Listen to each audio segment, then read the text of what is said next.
This isn't gonna work.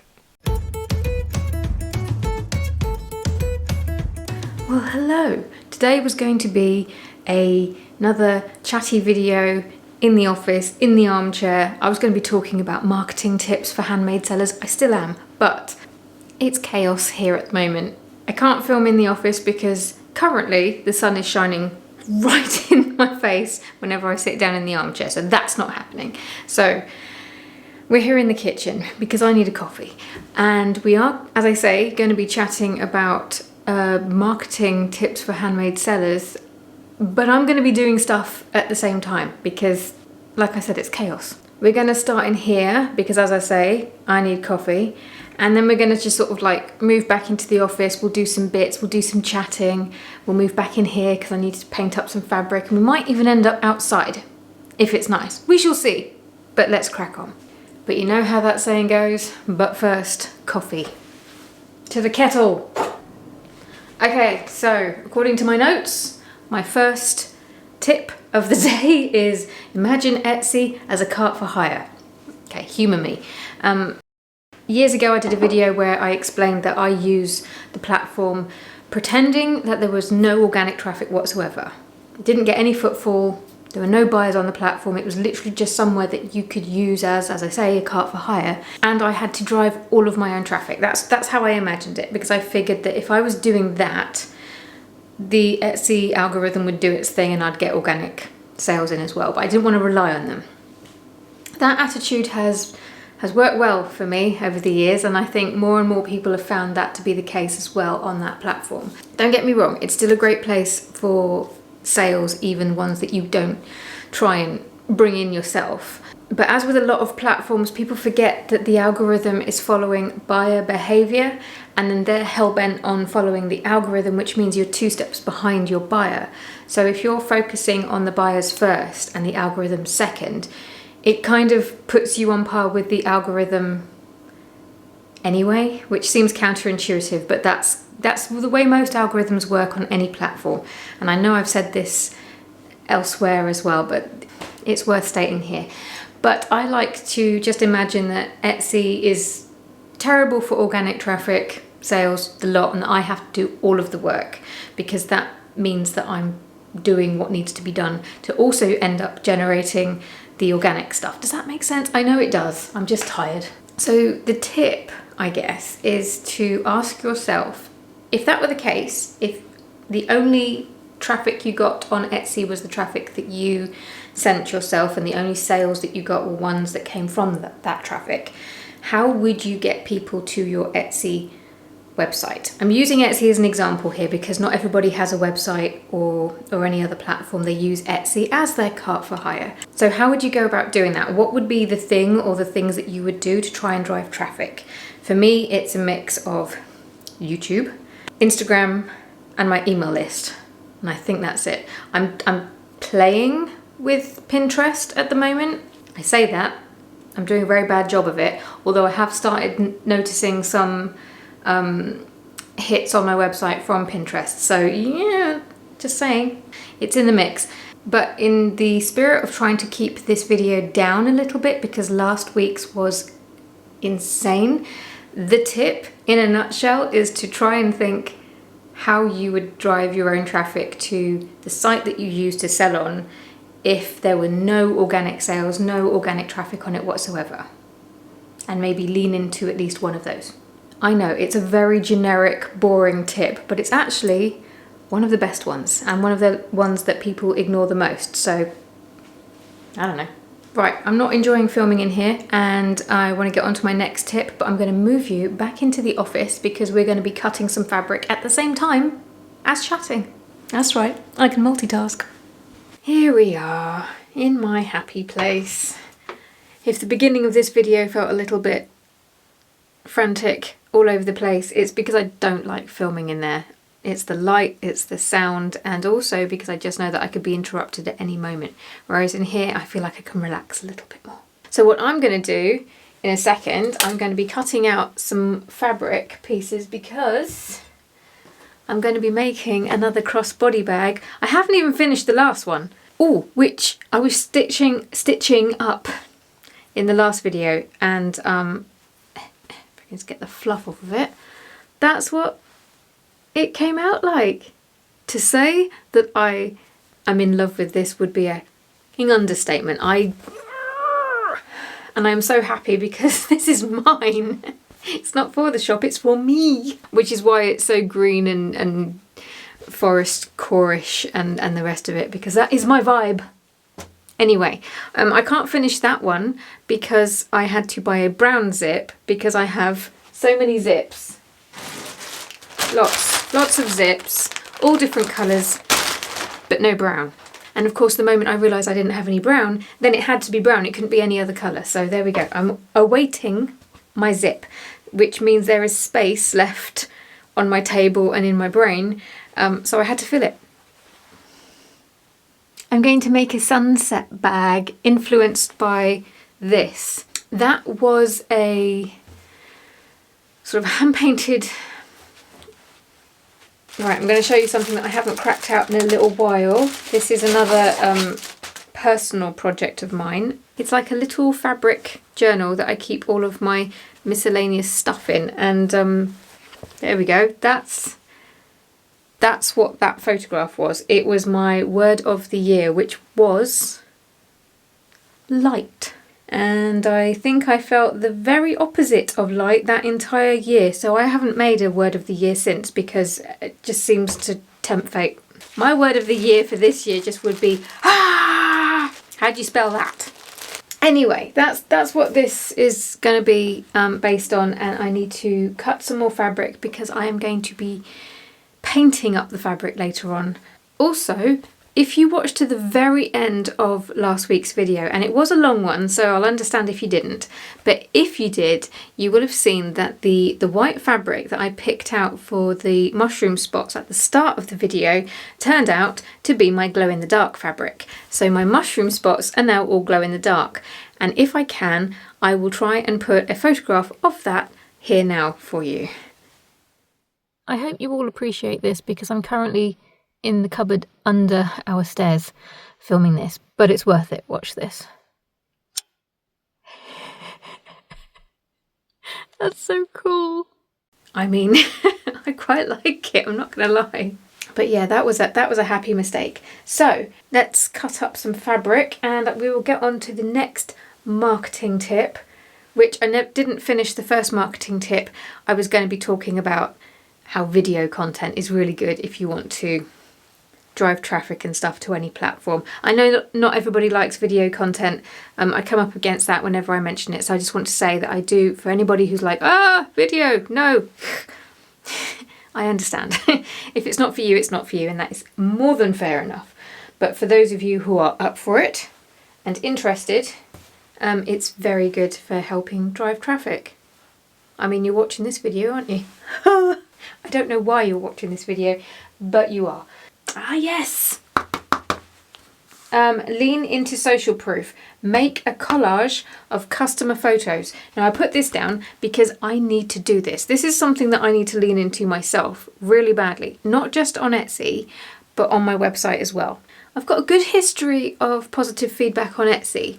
I haven't got a huge amount of photographs to go with those reviews. Words are getting hard already, good God. I think that's because a lot of the things that I sell are on Etsy are things like that. You can't even see it. They're stick and stitch patches basically. So when people buy them, they could show you the finished patch, but it takes time to actually make one or stitch one up. So by the time someone's actually used them, probably the last thing on their mind is to go back and leave feedback and take a picture and all of the things. So I don't have a huge amount of that, but I do get people occasionally tagging me in on Instagram with the things that they've made from the items that they've bought. And every single time that they do, I always think to myself, I should ask them if they would be okay with me using that as sort of like a customer review or, you know, pictures from customers or something for my listings. I always forget. I keep meaning to go back and contact people and say, can I use your photograph? Because what you can do is you can make your own sort of collage of photographs. You can stick a title in there somewhere like photos from customers, and you can have it as a listing photo, because the problem with photos in reviews is that it's out of your control. It's all down to the customer, and the last thing you want to be doing is contacting the customer and nagging them not only for a review but for a photograph. That's a bit much, so don't do that. But this means that those people who do share these photos with you, you can make the most of it by creating, as I say, a photograph or a collage that you can add in your listing as an extra photograph, and it just adds that little bit of extra social proof. And as I say, I need to do this myself. Sometimes when I make these videos, I honestly don't know if I'm making them more for you lot or for me. So I was going to pop back into the kitchen now and start painting up that fabric that I just cut out. However, I want to get as much of my toadstool bag ready for when the zip comes so that I can just crack on and finish it. So I'm just adding all of the hardware to everything. For example, I've got the handle, that's not it, the strap. That's all sewn up and ready to go. I'm just adding, get out the picture so it can focus, all of the hardware so that I can just crack on. The problem is I can't actually remember if I added these at the same time as the zip or just before, and I'm not even completely certain that I'm putting them in the right place. Is that going to stop me though? No. Should it stop me? Yes. It's my bag, I do what I want. But sometimes when you get the urge to sew, you just have to sew. And yes, the seam ripper might come out to play later on, but meh. Okay, so there we go. So I'll just stitch these up and we'll talk about the next tip, which is, what is it? Because of course I can't remember without help. Oh, it was linked to the last one, which was put it in your photographs, which is something I used to say all the time on this channel and I haven't said for ages. Is this marketing? I'm not sure. I'm going to say yes. And again, I'm going to use Etsy as an example, but if you have got a lot of important information, like measurements, for example, the description, I mean, if it was difficult to find before when I first started saying all of this in my videos, it's even worse now. I had to look at something on Etsy the other day and I was looking for the description, and again, I kept scrolling past it and then scrolling back up past it and then down. I was actively looking for it, knowing it was there, and I still kept going on by. It was just, it's like a little, it's not even a sentence, it's a few words, it's in small font. It's so easy to miss. So I used to complain about customers that never read the descriptions and therefore would recommend that people put the important information in the photographs.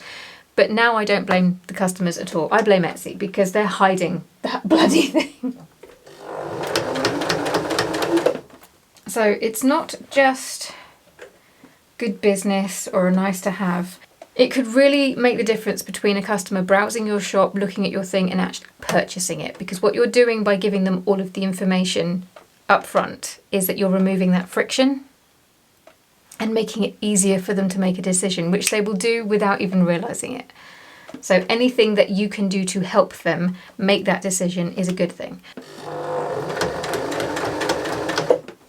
All right, so I really have taken this bag as far as I can take it until I get that zip. So I'm going to put this to one side, all of the other miscellaneous bits. And now we're going to go back in the kitchen and we're going to paint. I love this part. Hello. Right, got myself all set up.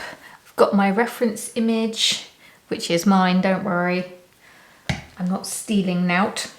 And while I paint up, we can talk about the last marketing tip. I mean, none of these tips are really out of the box or anything that you haven't heard probably 1,000 times. But the reason why they bear repeating is because they work. And this tip is just simply to build a mailing list, which people don't always seem to like hearing. I don't know why. I don't know if it's because it's gotten a lot harder since even Etsy has clamped down on people being able to just grab emails as they come in through orders and then add them to the mailing list. That's a big no-no, by the way. What am I doing? What am I doing? What am I doing? Yeah, a mailing list is key. And it doesn't have to be big. That's the thing. My mailing list is teeny tiny. It's like a couple of hundred. But occasionally I will just go through and people who don't open their emails, I will just send them an email and say, if you still want to be on this mailing list, select this button, and there'll be a button that sort of keeps them in. And then otherwise it's a case of I delete them all, because I like the fact that it's a small list, because it's a really engaged list. And I don't mess around with lead magnets, which is a fancy pants name of saying something that you give to people for free so that they give you their email address. Because I found in the past that whenever I played with that, you can get people signing up to your email list for that and that thing only, and then bamfing out. And then you end up with this churn of your mailing list. I want people on there who's interested in my work. That's all I use my email list for, is to promote my work. So I don't want anybody on there who's not genuinely interested in that. So how do I do that? Well, I keep my offering really simple, and it's just 10% off. So therefore people don't sign up in huge numbers, and my list is very small, but the ones who are on there for the items. The reason I bring that up isn't saying that that's how you should do things and that all of the other advice on how to build a mailing list is rubbish, because it's not. It really does come down to what it is that you want your mailing list to do. And all I wanted it to do was to promote my work and help me get sales and to future-proof my business, because things like Etsy, yes, I'm using Etsy as an example again, you don't own that traffic, you don't own that platform. Even my website, which is more, I would say it's more mine than my Etsy shop is, but even that isn't mine. So anything could go away at any time. So if you can build up a mailing list that are specifically there for you, and don't forget that by signing up to your mailing list, they've gone through friction to put their information into a sign-up form, which in this day and age of just clicking and instant gratification, that is a thing. These people are going to be there for your work. So it really does sometimes help to do less rather than more. But you will have to work out if that's the route to take for you and your business. Because as I say, what works for me may not work for you, yada, yada, yada.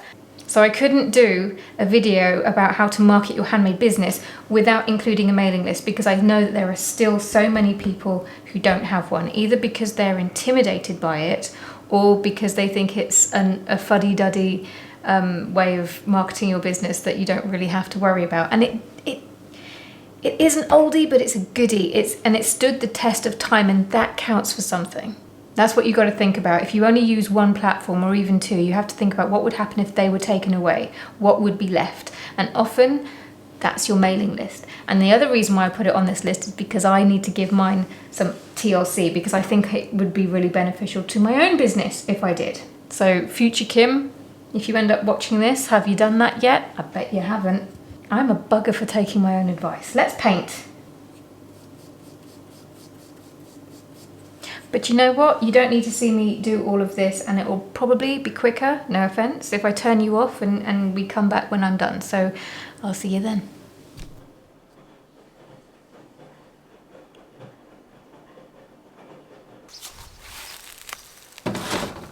Oh. Oh.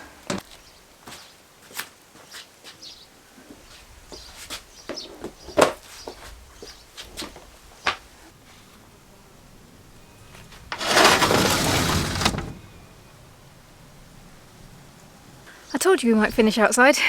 Now that my fabric is drying in the greenhouse, the wind did almost knock it off as I was walking it here, so hopefully that won't crease up the paint. So the last tip that I was going to give you, and it's a pretty actionable one, providing you've got appropriate products in your shop, which is basically to make bundles out of items that complement one another. So if you can think about putting a bundle together that will either add extra value to your buyer or perhaps become a good gift all of its own. People love that kind of made for you choice, and it has the added extra or extras of putting you in more search results. You'll show up in more searches is what I'm saying. And the other one is it can increase your order value as well, which we always like. I think the first time I tried this was when I was making clothing and accessories, and I simply made a bundle of earrings and necklaces. Instead of selling them separately, they became a gift set. And at one point I made a bundle which had hair accessories and the jewellery as well, and I was surprised when they would sell better than the individual things. I hope this video has been entertaining, has kept you company. As you can tell, probably, I'm still trying to find my rhythm with the whole vlogging thing. I'm used to sitting down talking head, so this whole showing the process, showing you behind the scenes and doing the chatting as well, it's a new skill that it's a new muscle that I'm flexing. There you go. Right, I'm gonna go now, and hopefully I will see you next week when I will be able to show you not one but two finished crossbody bags. I'll see you then. Ta-ra. I see you.